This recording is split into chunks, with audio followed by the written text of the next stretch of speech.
Okay, let's take a look around this 1994 on an L Range Rover Classic 4.2 LSE soft dash. So it's one of the last of the classic Range Rovers produced. This one's finished in mosswood green. I know it looks bronze in the photos and the video, but it is actually a green colour. Mosswood green. It was only produced for the LSE for I think 1 year, for the last year of production, and this is one of them, so it's quite a rare colour. This is one of the cars that was repatriated from Japan in 2015, I think by Specialist Cars in up in Yorkshire, and it's only had one registered keeper since then, showing 170,000 kilometres or so, maybe 172, so that's what, about 110,000 miles I think, doing my maths, and it's in really, in my opinion, really lovely condition. The Japanese ones tend to be that bit better bodily and structurally than the UK cars, and this one, as I say, is rather lovely. Standard LSE spec, certainly for the Japanese market. They were slightly different in that they had the CSK style chrome bumpers, V8 badges down the side, and they're actually called rather than LSE over there, they were called a Vanden Pla, although it is exactly the same car as a UK spec LSE. As you can see, the Vanden Pla badge there.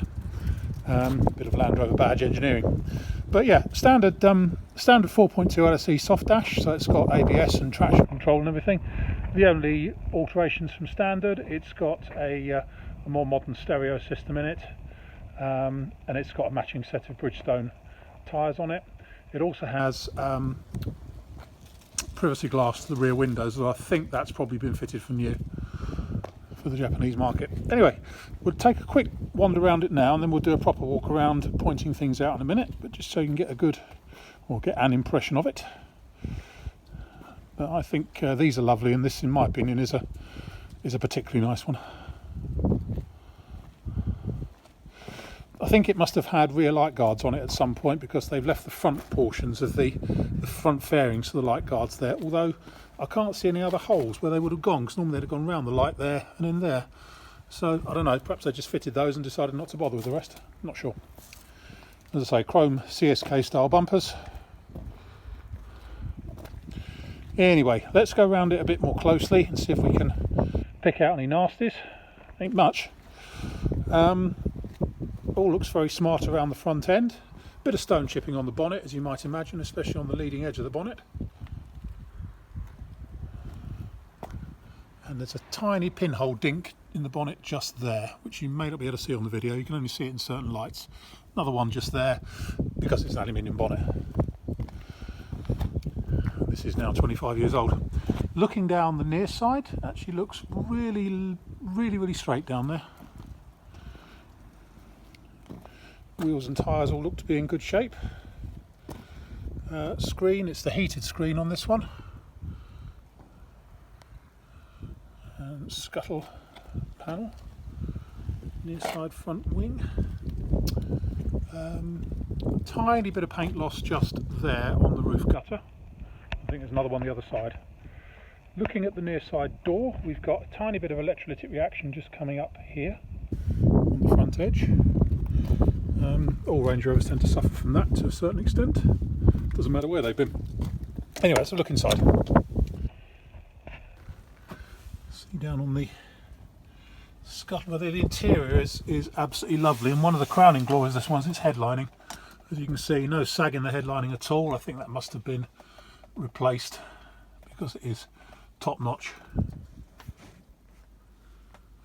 First class headlining. Normally they sag badly. Seats, tiny bit of scuffing on the seats, but given the mileage, that's not it's not horrendous. A little bit of scuffing on the leather there, but all the polished walnut. Got a couple of cracks in the walnut just here. And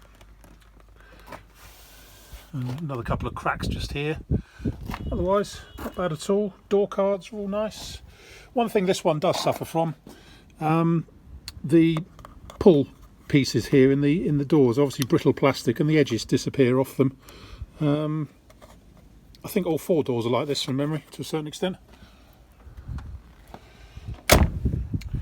Near side rear door, we've got a couple of tiny blemishes just around here, and again some electrolytic reaction just on the top edges, there and there.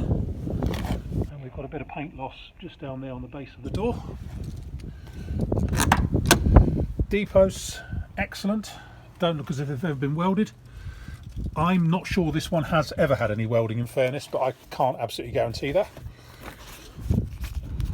But the impression I get that it hasn't. Yeah, in fact, this one, the casing's been taken out completely. You can still close the door, but obviously it should really have a little plastic bit that goes in there like the front door did. Again, headlining first class. Quick look underneath there, under the back of the chassis. Not that you can see a lot on a Range Rover, unlike a Defender. Near side rear wing all looks spot on.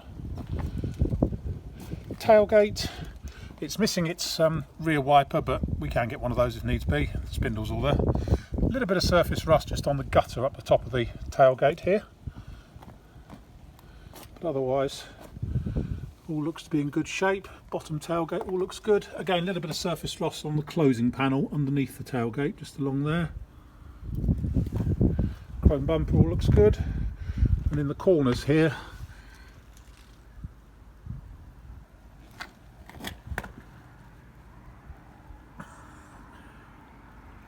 a little bit of surface rust on the offside one.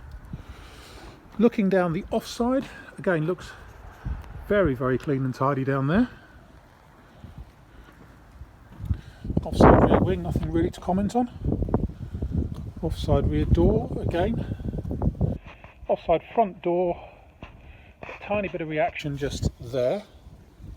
And again there. In fact, I have seen the same on the offside rear door just there.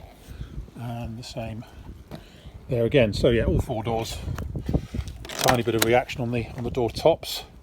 Oh, and that one has got that's got the perfect insert in it. That's what they all should have, and not damaged either. Again, D-posts excellent, rear seats excellent. Let's pull down the armrest.